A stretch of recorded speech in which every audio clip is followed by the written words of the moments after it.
2014లో ఇంటింటికి చంద్రబాబు నాయుడు గారు సంతకం పెట్టి పంపించిన ఈ పాంఫ్లెట్ లో రైతు రుణమాఫీ అంటూ 87,612 కోట్ల రూపాయలు రుణాల మాఫీ జరిగిందా అని అడుగుతా ఉన్నాను మీ అందరితో కూడా. పొదుపు సంఘాల రుణాలన్నీ రద్దు చేస్తాను అని అన్నాడు. మరి 14,205 కోట్ల రూపాయలు ఇందులో ఒక్క రూపాయలు చేశాడా అని అడుగుతా ఉన్నాను మీ అందరితో కూడా. ఆడబిడ్డ పుడితే మహాలక్ష్మి పథకం కింద 25,000 రూపాయలు బ్యాంకుల్లో డిపాజిట్ చేస్తామన్నాడు. ఒక్క రూపాయలు చేశాడా అని అడుగుతా ఉన్నాను.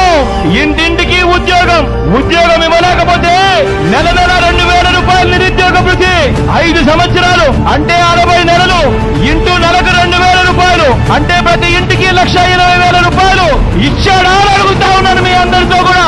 అర్హులందరికీ 3 సెంట్ల స్థలం కట్టుకునేందుకు పక్కా ఇల్లు అన్నాడు. మీలో ఏ ఒక్కరికైనా కూడా 1 సెంటు స్థలమైనా కూడా ఇచ్చాడా అని అడుగుతా ఉన్నాను